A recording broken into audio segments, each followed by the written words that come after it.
February 6th, 2023. Memorial of St. Paul Miki and Companions, Martyrs. A reading from the book of Genesis. In the beginning, when God created the heavens and the earth was a formless wasteland, and darkness covered the abyss, while a mighty wind swept over the waters. Then God said, "Let there be light," and there was light. God saw how good the light was.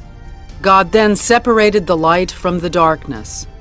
God called the light day, and the darkness he called night.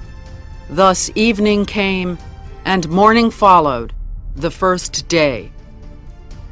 Then God said, "Let there be a dome in the middle of the waters, to separate one body of water from the other." And so it happened. God made the dome, and it separated the water above the dome from the water below it. God called the dome the sky. Evening came, and morning followed, the second day. Then God said, "Let the water under the sky be gathered into a single basin, so that the dry land may appear." And so it happened. The water under the sky was gathered into its basin, and the dry land appeared. God called the dry land the earth, and the basin of the water he called the sea. God saw how good it was. Then God said, "Let the earth bring forth vegetation, every kind of plant that bears seed, and every kind of fruit tree on earth that bears fruit with its seeds in it." And so it happened. The earth brought forth every kind of plant that bears seed, and every kind of fruit tree on earth that bears fruit with its seed in it. God saw how good it was. Evening came, and morning followed, the third day. Then God said, "Let there be lights in the dome of the sky to separate day from night.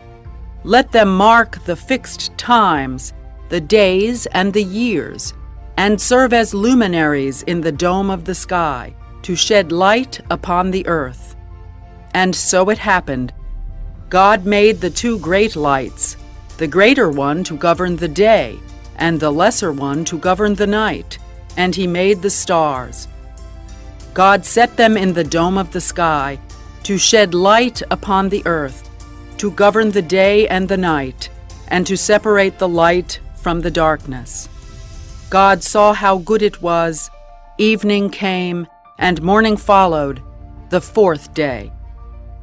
The word of the Lord. Responsorial Psalm. The response is, "May the Lord be glad in his works." Bless the Lord, O my soul. O Lord my God, you are great indeed.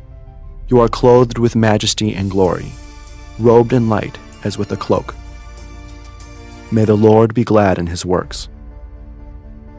You fixed the earth upon its foundation, not to be moved forever. With the ocean as with a garment, you covered it. Above the mountains the waters stood. May the Lord be glad in his works.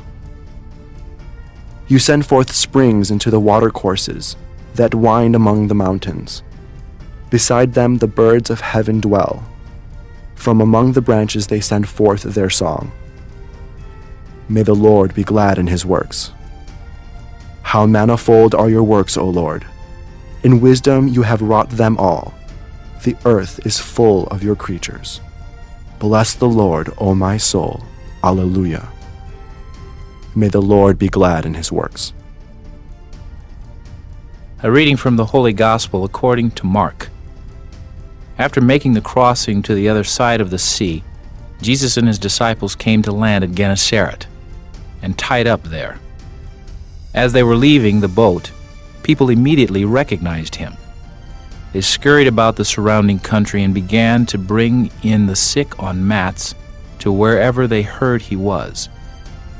Whatever villages or towns or countryside he entered, they laid the sick in the marketplaces and begged him that they might touch only the tassel on his cloak, and as many as touched it were healed. The Gospel of the Lord.